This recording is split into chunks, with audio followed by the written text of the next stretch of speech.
Oh, one guy, he can shoot. The other guy, not so much. Where we gonna go to celebrate? Uh, Thinking Club Shay Shay. Club Shay Shay. Club Shay Shay, yep. Get that stuff out of here. And although they're very different in many ways, most importantly, they're brothers for life. And they always gonna have something to say. That's exactly what's gonna get disrespectful. You gonna end up like Russell Westbrook, you gonna be just out. Alright, so recently at my place of employment, I engaged in a discussion about respect and who is entitled to such respect. This all started because of my dealings with a rather irate and up-in-age customer who had some very misplaced and harsh words for me. Like the professional that I believe I am, I refrained from retorting because, as the old adage goes, the customer is always right. Yeah, okay. Her iron was ill-advised, her tone was demeaning to say the least, and her husband stood there backboneless, allowing this unneeded exchange to transpire. Anywho, that woman spoke to me in the way she did because she felt she had the right to. I am just an uneducated boy in the blurry vision of that woman who was well within her 70s. Now, where does my workmate come into this picture when he came to her defense? He, like many people who are the age of my parents on up, feel that young people owe it to older ones to show respect in addition to taking flack and disrespect. In the words of Rob Parker from Fox Sports Radio, no way, no how. the right to belittle and disrespect people who are not of the same age or same social status is not in fact a right. That is not a trophy that you get for living many years on this earth. Respect is earned and not given, as many people in those age categories will tell you. But when does that change to respect is given and no longer has to be earned? Crickets? Exactly. See, every human being deserves some level of respect. To suggest that it is acceptable for a particular group to be entitled to such behavior is divisive, egregious, and hypocritical. Remember, America is the land of the free and the home of the brave. So why should that freedom and bravery to speak in blunt temerity be given only to ones of a certain age group? This indeed is a contributing factor to the dichotomy that is so prevalent in today's world. Oh yeah, and us disrespectful young people who no longer say, yes sir, no ma'am, were raised by the very generations who preach just the opposite. So maybe what we are is both indicative and emblematic of the shortcomings of the generations that preceded us and coached us to be who we are today. All right, AJ, get us rolling. Do you think younger ones owe it to older ones to give them respect regardless of any situation? I do. Respect, I feel like whether it's an older person to a younger person or, a younger person to an older person, respect should always be given to anybody. Now, obviously, you shouldn't take disrespect, So if someone's disrespectful towards you, if it's an older person, and there's ways that you can respectfully stand up for yourself without being disrespectful. Absolutely. Devin, jump on in there. What do you think? Yeah, I agree with that. It's a balance to everything. Older ones definitely deserve respect, but something that I was reading, that scripture that says, "Don't let no one look down on your youth." So at the same time, you can't just get stepped on by older people if they're out of line. There is a Absolutely. This is Devin D. Thomas joining us, by the way, and we thank him for being on the show. And I agree. Nothing anybody else does in life gives you the license to disrespect them, no matter what age group or social status that they're in, like I mentioned in my soliloquy. However, let me ask you guys this question. Do you think that it's okay if we should give older ones a pass for disrespecting younger people, or anybody for that matter, just because of their age and their status in life? Alan? No. Like Devin said, there's a line, a scripture that talks about not letting anybody look down on your youth. That's a real thing. We're not kids here. You spoke about in your soliloquy Soliloquy, but go ahead. That was a prime example of an older one disrespecting a younger one just because they could, just because they're older than you, which obviously that's not okay. I think you handled it right. You were respectful. You didn't really say anything, but you could have stood up for yourself in more of a respectful manner. Okay, let me reword that. Because you weren't disrespectful, but you could have stood up for yourself, and that wouldn't have been disrespectful. That's what I meant to say. So, yeah, that's my answer. Okay, cool. Devin, jump on in there. What do you got? Yeah. Yeah. Yeah. Older people, they've earned, and especially in our culture, I mean, you get to a certain point when you get a certain age and you earn a certain amount of respect, especially from younger people. But what you haven't earned is the ability to just be knowingly and openly disrespectful to other people, especially other adults. Even though I may be newer to being an adult than you, it doesn't give you the right to, just be a disrespectful person. So, yeah, like Alice said too, there's always a way that you can respond respectfully to stand your ground, without being too out of line yourself. So.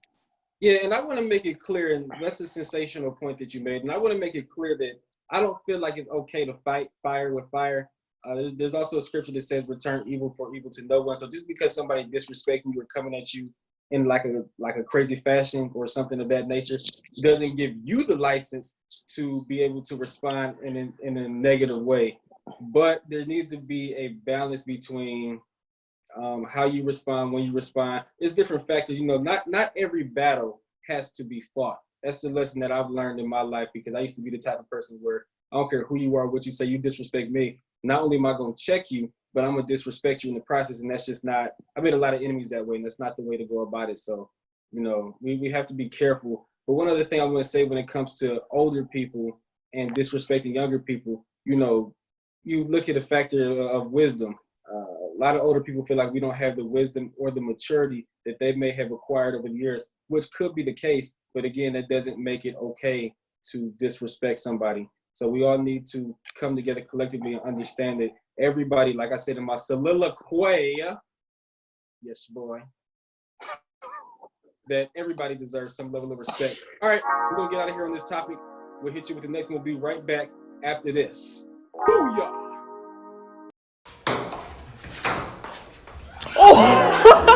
Here we go.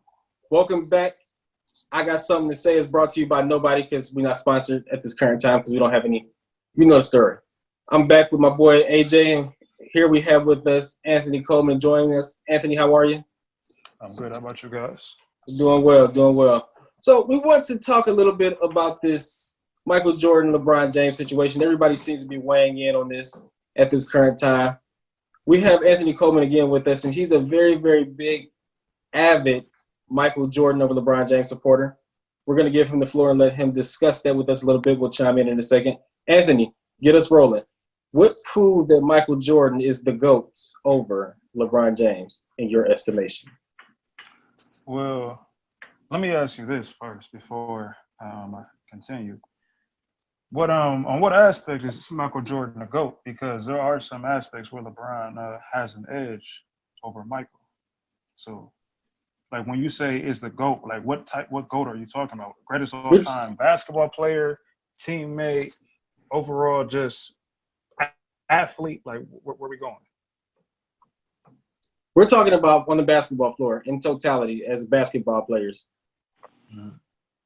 Just as basketball players. So we're not talking about like contracts and how LeBron most definitely has beaten Michael when it comes to endorsements and money. Nah. Mm-mm. Okay. We don't care about LeBron that. Michael when it comes to endorsements? Huh?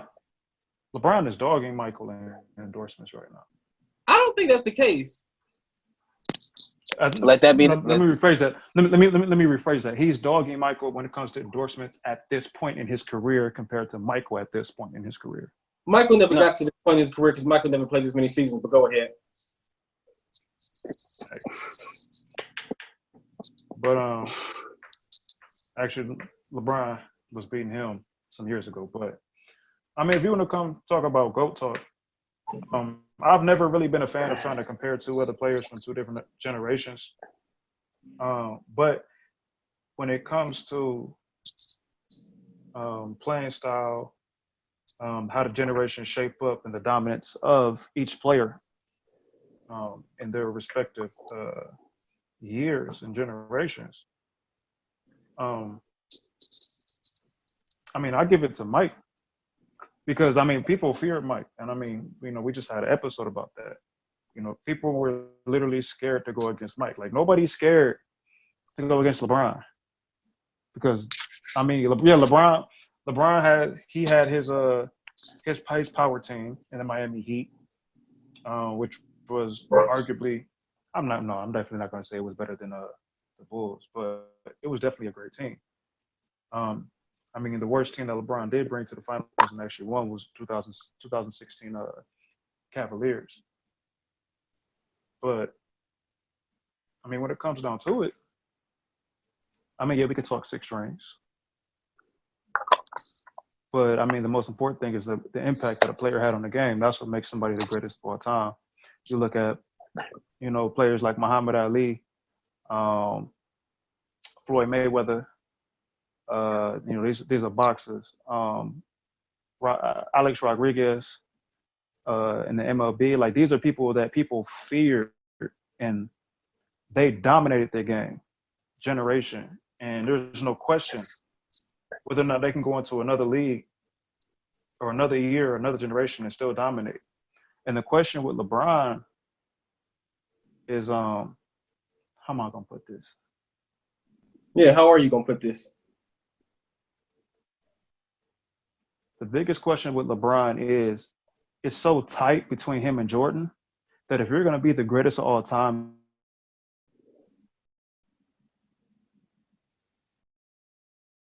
if there's questions of whether or not you are the greatest of all time because it's just so tight, then you're not the greatest of all time because there shouldn't be an argument. There was no argument when Michael was in the league that he was on his way to being the greatest of all time. And taking that step further, it wasn't indefinitely said until after Michael's career was over. That's not true. Actually. Then tell me when was it said then? Michael Jordan was actually like universally recognized as the best player in basketball starting in 1988. You go back to the Bad Boys. They said that like he was universally recognized as the best individual player. That's cool. That's cool because LeBron James got the same thing. I'm saying, when was Michael recognized as the best player of all time, though? It wasn't until after his career that he got that respect. Because even when he was in the league, he was still battling with Magic Johnson, as we see all the time. And then Magic has some. No, he wasn't. That's not true. No. Because up until that point, Magic was still trying to fight for that spot. And it's players. It's not either the fans give it to you or the players give it to you. Magic Johnson won his last NBA title in 1988. Okay. He retired in 91. Yeah, but he was still at that time one of the greats. He was still winning. He was one of the greats, but he was done winning at that point. He was still at that time playing. Michael. No, but yeah, when Michael started. Hold on. We're not gonna talk over each other. What I'm saying. Your time is kind of up, though, bro. But no. But because let me make this last point then. All right. I'm gonna repeat the same point. When was Michael considered the greatest of all time?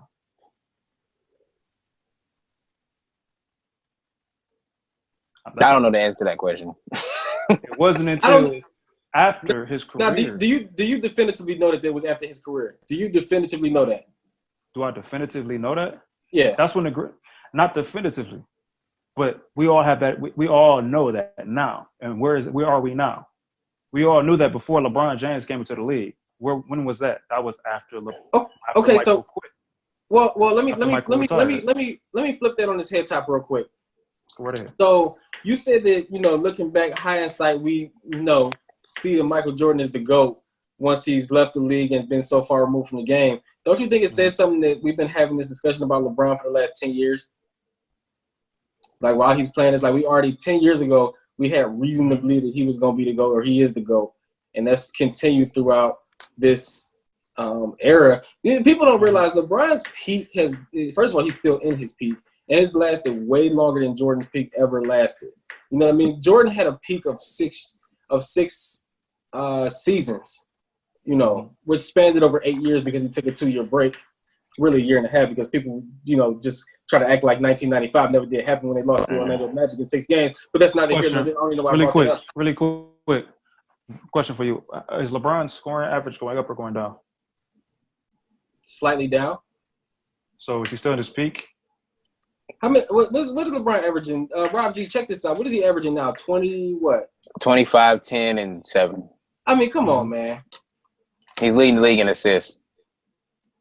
Okay, I mean, think about that. He's averaging. He draws a lot of attention. Year 17. First of all, remember, Michael never did it. Actually, people forget that Michael's last year in the league, his official last year, he didn't even make the playoffs, and I think he was averaging like 18 points a game or something like that. I have to check that out. 20. But it was 20. He was averaging 20 points a game. So LeBron is still several years past Michael Jordan's last year, averaging more points and leading the league in assists and averaging a pretty good amount of rebounds. So you can say, okay, he's starting to taper off. But if tapering off, if a bad year for you is 25, 10, and 7, that's looking kind of bad out here. I ain't gonna lie to you. Halloween came real early. First of all, LeBron's the GOAT. Here's why people have their doubts about LeBron being the GOAT. And you said if there's a doubt, then you're not the GOAT. That's actually a good analysis when you're talking about other things. Like if you have the doubt that I love this person, you obviously don't love that person, right? If you're in a relationship. But when in this whole GOAT conversation, there's a lot of lies. There's a lot of revisionist history. What people like to do with Jordan, they like to sweep all his failures under the rug. They like to sweep under the rug that he was getting swept in the first round. But nobody talks about that. And what year? Nobody. Quick point of order. Quick point of order with that point, Alan. You know, people talk about, you know, he had to go through the Celtics. Michael Jordan never actually went through the Celtics. Not only did he never beat them in the playoff series, he never actually won a single game in the playoffs against the Celtics. But go ahead. That's very true. That's irrelevant. That's not irrelevant. No, it's not irrelevant. Here's why it's not irrelevant. No, Anthony, stop. Here's why it's not irrelevant. Because when Michael played super teams, such as Boston, he was getting swept. He was getting beat. And when Michael was dropping 63, 49 points on them dudes, he was getting swept. Why? He was balling, but why was he losing? Why? Because they were just better. They were a super team. Boston was a super team. That's why they were in the finals almost every year. In the 80s, they were always competing for championships in the 80s. Why? Because they were just so much better than everybody else. Who did Michael have on his team? Exactly. See, I love how I just walked you into that. You see how I walked him into that? You know, he strolled into that one. I didn't even ask you for that. I don't know why you get it to me, but thank you. All right, stop sucking your thumb and tell me what happened. Who had on his team? That's my point. When Michael was facing juggernauts like the Boston Celtics without any help, he was losing. He was getting swept, matter of fact. But when LeBron loses, when he has nobody in 2007, when he takes literally no All-Stars, literally there were no other All-Stars in that 2007 cast team. When he took them to the finals and faced 3 Hall of Famers, Michael Jordan has never faced 3 Hall of Famers in the finals, by the way, but that's neither here nor there. When he faced 3 Hall of Famers, Tony Parker, Manu Ginobili, and Tim Duncan, all in their prime, and lost, he got swept. We count that against him. 2018, when he took a washed Kevin Love, Jordan Clarkson, Larry Nance Jr., and George Hill to the NBA Finals and got swept by KD, Steph Curry, Klay Thompson, and Draymond Green. That's 4 Hall of Famers. We counted against him. What about in 2015 where his second and third best players got injured? Did Michael ever have to play without his second and third best player?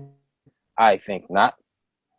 So, like I said, things are swept under the rug with Michael Jordan, but when it comes to LeBron, we don't care. All the adversity that he had to overcome, all the adversity that he had to face, we don't care about it. But what people need to understand is, I'm gonna say one last thing. No, I'm gonna say one last thing, and then you can go. When it comes to Michael had easier competition than LeBron, and that's just a fact. But go ahead. So actually, this is actually to make your point because you're basically you're saying only the main thing you're saying. I'm gonna keep it short. Is that the same thing that happened to Mike happened to LeBron? Just nobody is saying anything about Mike's. Right. And I'm gonna tell you why. Because LeBron's errors, whatever mistakes you made recently, that's what people remember the most.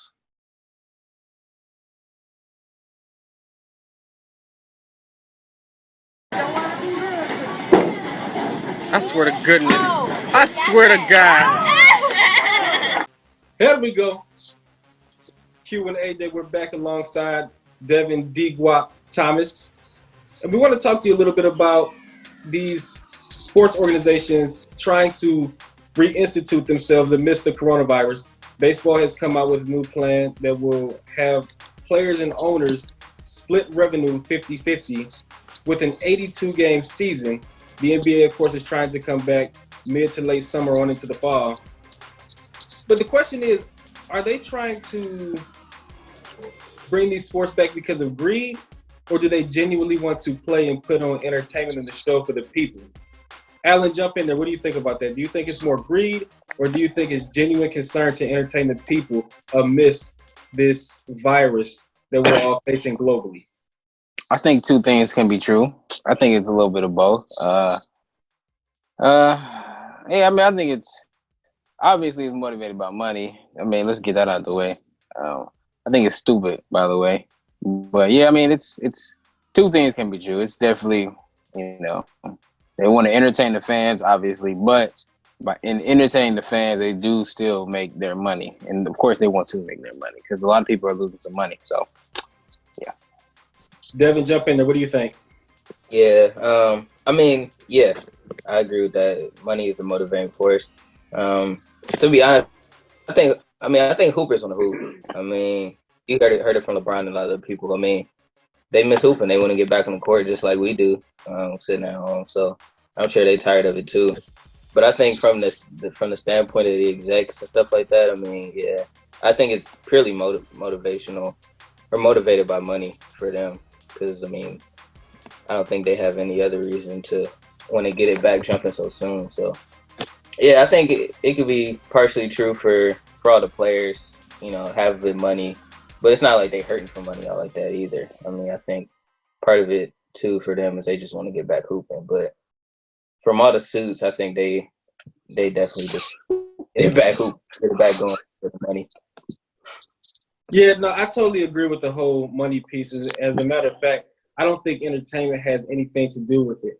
And truth be told, I understand it from a business standpoint. These are multi-billion-dollar corporations and entities and franchises within these big corporations that want to get back and going. And as a businessman, if I was at the top, I want to get my product back out there because I'm missing that money. And to Devin's point, a lot of those players aren't strapped for cash. It's true. But then you have to think about the bottom feeders, the players that are only making minimum wage for that scale contract, players that are, making better league minimums and things like that. No. What you mean, no? No. Why? What do you mean? They make more money in a week than I'm making a whole year. I ain't gonna say that. And I was gonna say the fact of the matter is they don't play, they don't get paid. Now I don't agree with the decision to bring back sports so quick. I think it's stupid, just like you said. I think it's motivated by greed. I think it's just all pure greed. There's safety concerns out there. Stephen A. Smith was saying earlier. He said on ESPN First Take, he said, we just supposed to go the next 6 to 8 months without sports. Yeah. Have to. I mean, for crying out loud. You know what I mean? If there's health concern, there's a health risk. If it's not safe, it's not safe. Just trying to put this product back out there. He made the point. It's wrapped up into our culture, and it's a part of the American. That's fine. I don't disagree with that. But I'm sorry. What's more important? We ain't gonna. If everybody dead, what we gonna be watching? You know what I mean? Alan, jump back in there. You got anything else to say besides bashing me? Well, yeah, you talking about body feeders? They cool. If they ain't, it's their own fault. Okay, I'm broke. Okay. I'm poor. Well, okay, I'm not that poor, but Okay, I am poor, but they make more money than me. I ain't trying to hear that. They make more money in the whole game check I make in a year. You too, Devin. You too, Quaylen. They better not be struggling. No, Yeah. come on. I mean, realistically, and come on now.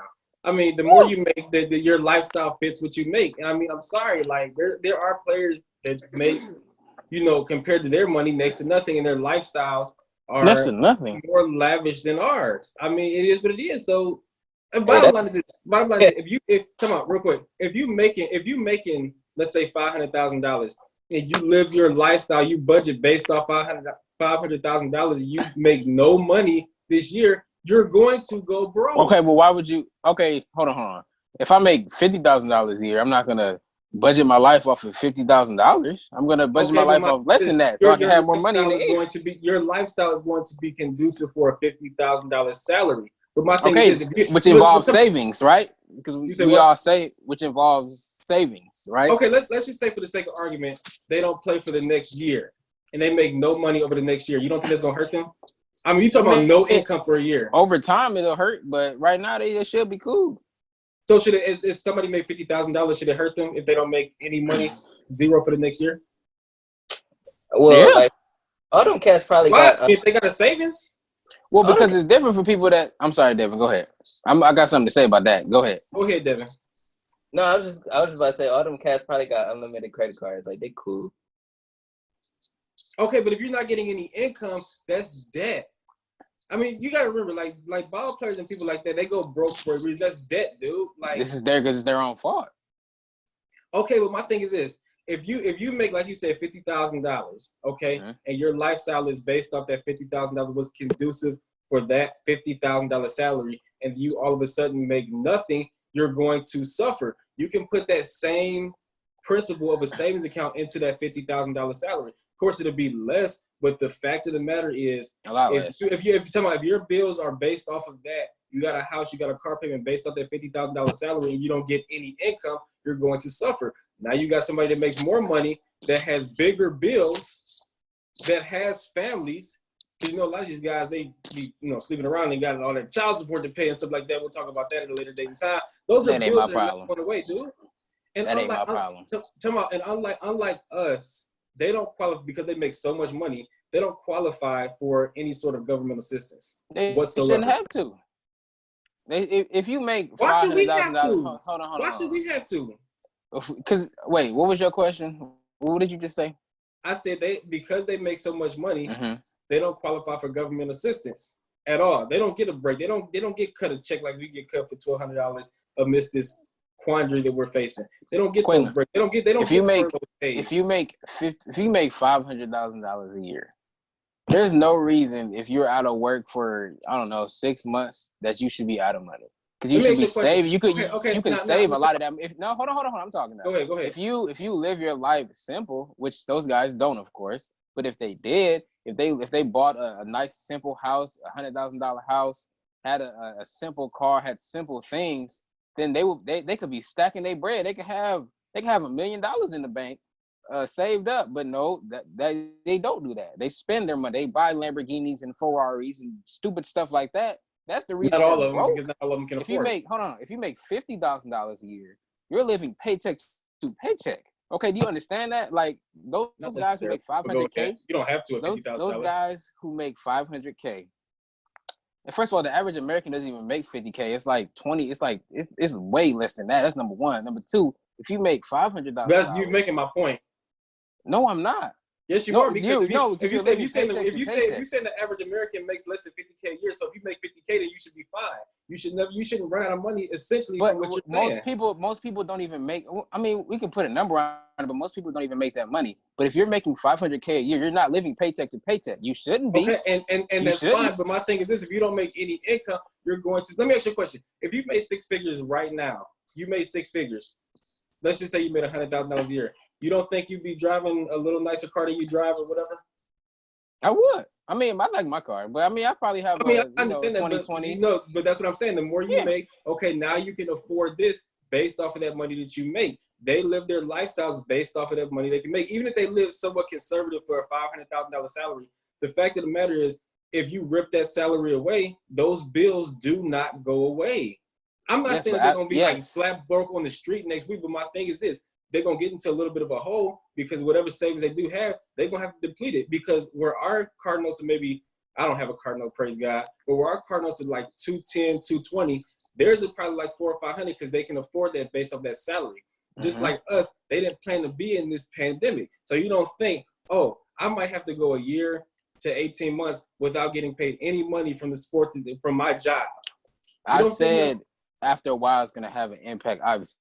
But I said if it's 6 months and you're broke, there's a problem. You need to redo your budget if you're making that much money because you should not be living paycheck to paycheck. Like we're living, all of us, we're living paycheck to paycheck. They're not. So go ahead, Devin. I mean, you know me, I got to save up to be poor. Devin, go ahead. Exactly. That's my point. Yeah. I mean, I basically said it. I mean, look, if I can get by during all this, making my $100 a year, then they can. That's what I'm saying. If they ain't cool, that's their own fault. Like basketball season is fine. Oh man, let's transition a little bit. You guys are fools, man. Let's transition a little bit. Speaking of money, you know, there's a whole G League developmental program going on through the NBA where top-tier players can actually go to the G League through this program and make $500,000 a year as opposed to going to college and essentially playing for free. The third alternative, or the other alternative, I should say, today would be to go overseas in Europe or Australia somewhere to play for a year until they can be eligible to go into the NBA. If you were in the position of these top-tier players, would you go to college or would you try this G League thing out? Or would you go overseas? Devin, start me off. What do you think? I'm going to G League for sure, or overseas. I don't bang with college for real. Just 'cause like they use these players. They use these players so bad. I mean, yeah, I would just go make my money. Cause you go to college, you can't make no money off of your name or nothing. You're getting like good basketball experience, but now they're letting you go to the G League. You can get that same experience, if not better. You know, playing with pro hoopers. So yeah, G League all day. And if not overseas too. I mean, you make the money, and then you can eventually get to the NBA if you're good enough. So. Alan, talk to me a little bit. What do you think? Let's see. I mean, that's a good question. Like, see, I believe in having like a little education, but not so much as a college education.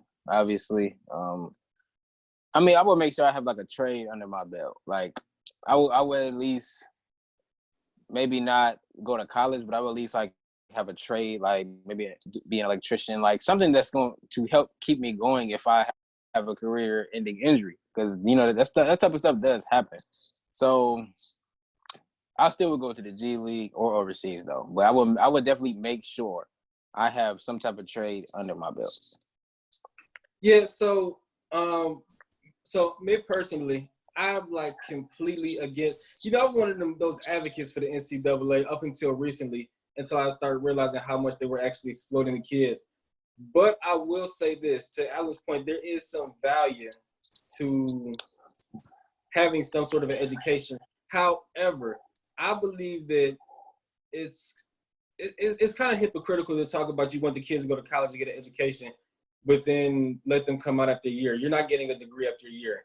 You know what I mean? I think if you're going to make them go to college, they should be mandatory 2 years to come out with some sort of degree if you want to make it about education. Now, with that being said, put me in that position as a top-tier basketball player, I'm going to G League or going overseas. I'm not wasting no time with spending money. I was having a conversation today with a guy who's old enough to be my parents, and he was saying from a practical standpoint, you know, getting an education, and, you know, what if you get hurt? You know, all you got to show for it is $500,000 to the G League. And I'm like, well, if I get hurt in college, then I ain't got nothing to show for it. So what are you talking about? Crazy. His whole thing was, well, is your scholarship fully guaranteed despite injury for 4 years? I said, if that's the case, then maybe college might be more worth it, but I'm sorry. I'm going to go get that $500,000, $750,000 whether it be in the G League or overseas. There's actually more money to be made overseas. I'd probably go overseas and play. I might not get the recognition and notoriety that I would get here in the States, but if you're good enough, you'll be able to figure it out. My other thing too is, okay, I go overseas, make $750,000, I completely flop. I can always take that money, turn around, and go back to college anyway, and go get a degree regardless. So it's kind of like, you know, there's ways to get back to. I mean, folks in their 50s and 60s halfway on their deathbed go to college for some odd reason. So I can surely figure it out. Devin, I want to get some second thoughts from you. Jump back in there. Shoot, I mean, I think we covered it pretty good for real. But if I'm not mistaken, with the G League, they're allowing them to school online, right? Yes, they are. Yeah. Yes. So the fact that they're allowing them to school online at the same time is like, it's a win-win for them, for real. Now, sorry to cut you off, David. Let me ask you this question. So let's take it to another level. We're not talking about the top tier players anymore. We're talking about the players that don't qualify for the G League program. Now you only have two options. That's to go overseas and play or to go to college. Which do you do? I'll let Alan have that one first. Like I said, I would definitely, I'll get a trade under my belt, and if I'm a hooper at heart, I'm going overseas. But I'm gonna definitely make sure I have something under my belt, because if I get injured, it's a GG. So I'm gonna go overseas, make that bread, but make sure I have something else as a backup plan. Definitely gonna make that bread though. Doing something I love too. Like, come on now. Yeah, I'm not leaving that money on the table. Devin, anything? Yeah, me personally, I would go overseas, just because, I mean, just for the money reason, make that money. But I will say I could understand going to college in that situation.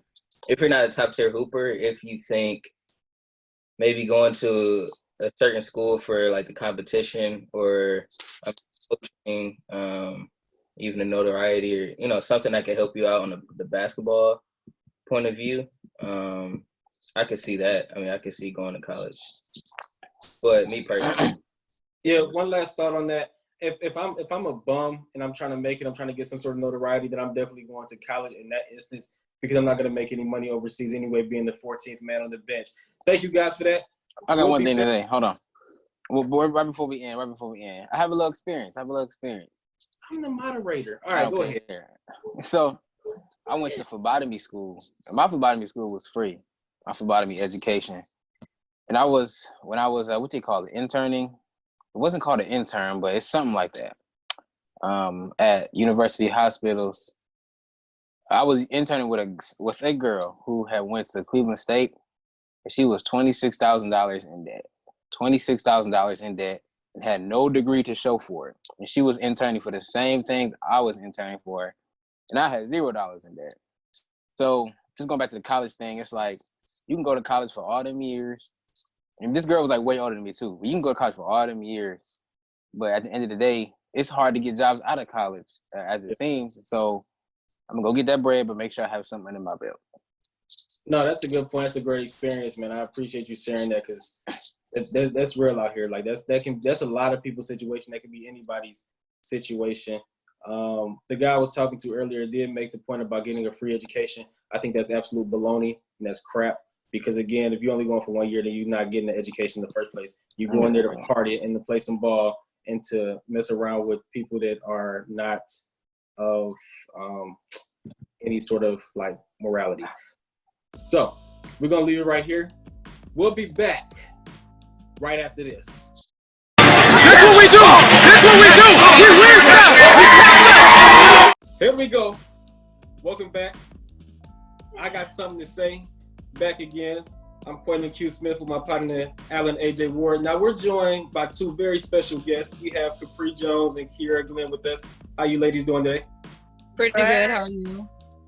You know me, same garbage, different landfill. So we want to talk a little bit about sports. Now, what we're talking about is, does the way a person plays sports actually translate to how they are off the court or off the field? Many people feel that it does. Other people feel like they can keep that part of their lives very separate.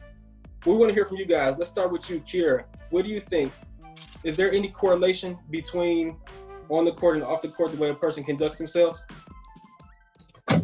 I would say not necessarily. I feel like a lot of guys that play sports or whatever, kind of just like, so they leave it there and stuff. Like they understand, like they have a good time with their brothers or their friends or whatever, and they have sports, and then they just go back to normal once they leave the court. They just continue their roles as like a father, a friend, or wherever they got to go next to. I don't feel like they, like change or whatever. I feel like they just stay the same. They leave sports at sports and home at home, and wherever else they're gonna go. Capri, jump in there. What do you think? I'm gonna disagree because I know from, like, personally, I know a lot of guys who play sports, and a lot of that correlates into their everyday lives, whether it's their attitude or maybe all they talk about. I think sports sometimes take over their everyday lives. I know I watched a video once that talked about a sister who wanted to date a brother. She wanted to date a guy, but she watched the way, like, how he played sports, and he was really aggressive, just like how he played the sport, how he talked about it, how he talked to the people who he played with, and how that played a big part in her deciding if she wanted to date him or not, and how he acted, could that correlate into their relationship with his attitude. So I'm going to disagree and say, I think it goes both ways, but I do think when someone is really embedded into a sport that it can affect their everyday life and their attitudes and how they treat people. Excellent. Alan, talk to me. Man, you guys gave some really good takes. Honestly, I agree more with Capri, but I do think it might depend on the person. Like, we have a friend, I'm gonna call his name out, Jalen, or he's on the court, he's really, Quaylen, you know this, he can get aggressive. He can be really aggressive on the court, but off the court, he's like the most mild person, most humble person, honestly, out there. But there are more examples of people being aggressive on the court, cussing on the court, which we don't do. Just cheated. People, they cheat on the court. They try to get the upper hand by cheating on the court, and they do the same thing off the court. They do that maybe in their relationships. They're just aggressive in their relationships. And so I see more what Capri's saying, but there are instances where the person, sports is just an outlet for them. It's not necessarily how they are as an overall person. Okay, so I'm going to actually, Kiera, you my dog, but I'm gonna totally disagree with you on this one. I'm sorry, let me tell you a little story about myself. Back from 2012 to 2014, I was a very, very aggressive person on the court, and it did translate off the court. I know everybody's different, to Alan's point, and there are examples of people who are just completely different. I can think of another friend of ours, Alan Phil. I'm not gonna say his last name, but Phil is the same way, where he's like really aggressive on the court. He can get really loud and brash, and then he's just like, after the game, he was like, "Good game, guys," and it's just like, you know what I mean? Cool. But I put it like this: I wouldn't bet my bottom dollar that a person can do both, be one way, on the court and one way off, because it does translate. That is your personality. That mean and aggressive person that I was, that's who I was. I was just arrogant, pompous, the whole nine. And even if you can't separate it, you have to play sports with some level of aggression to be good.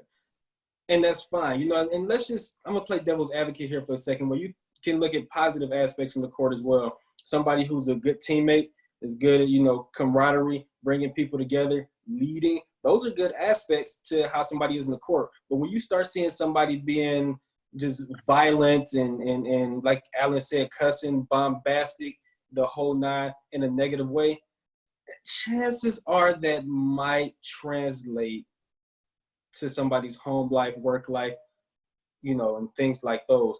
Kira, I'm gonna let you jump back in here. You got any second thoughts about that? Well, I definitely see where y'all coming from, and I would definitely agree with that and stuff, because when you think about it, when I think about it some more though, like I can see like some of the examples y'all brought out. I've seen people act like that and stuff. Like I'm not really big on like basketball or whatever, and stuff, but like other sports when I've been like volleyball and soccer, which are the sports that I do, I've seen them act like that. So I can definitely agree with your guys' point on that. So I ain't got nothing to say, like disagree. So I totally feel where y'all coming from. All right, Kira's having some technical difficulty, but we did hear your point. By the way, you guys, Alan is another person where he, like he's tried to fight me several times and punch me in my eye and things like that. Capri, I'm gonna let you jump back in there. Whoa. First of all, let's talk about last year in the rain. What happened last year? When we was at the court, outside? What court? In Lorraine. You remember? When you got salty? Because remember Jay Reed was guarding you? You should catch these elbows. I didn't even say nothing to you like catch these elbows. Catch these elbows. Yeah, I'm exposing you. Yeah. Listen. You was trying to throw elbows at me. You said catch these elbows. Remember that? I said that. I believe it. I said catch these. I didn't mean to say that. I meant to say catch these hugs. I wanted to give you a hug and broke you up. Capri, jump back in there. Anything else you got to say? I just wanted to add, I don't think it has to correlate. I think that, like you guys brought out, like people that that maybe super aggressive on the court, but in person be like the nicest people ever. Even after they played or like good game, like no hard feelings, whatever. I don't think it has to correlate into your personality, but I'm just saying that I think and I have seen that it can. Got you. I see what you're saying. And that's a good point. Like I said, I just wouldn't bet my bottom dollar that it won't translate. I mean, if it looked like a duck, walk like a duck, quack like a duck, it ain't no mongoose. It is what it is. You know what I mean? And you can give people the benefit of the doubt, but if you start to see certain things that you don't like, I think it'd be shrewd on your part to kind of like pay a little more than normal attention, especially if you have interest in a person. And it actually goes both ways too. And it can be outside of sports, truth be told. I mean, you can just look at how somebody is with just playing maybe just any game or anything that has any sort of competitive nature to it, male or female. Because I know some women, they never mind. But yeah, it can be like that. Alan, any last thoughts?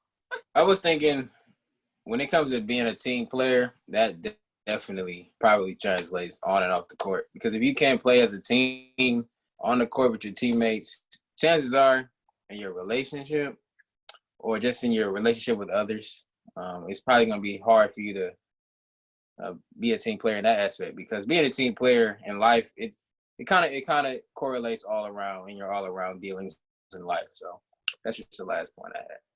Absolutely. Want to thank you, ladies, for joining us. Alan, thank you for your points as well. That'll conclude another episode of I Got Something to Say.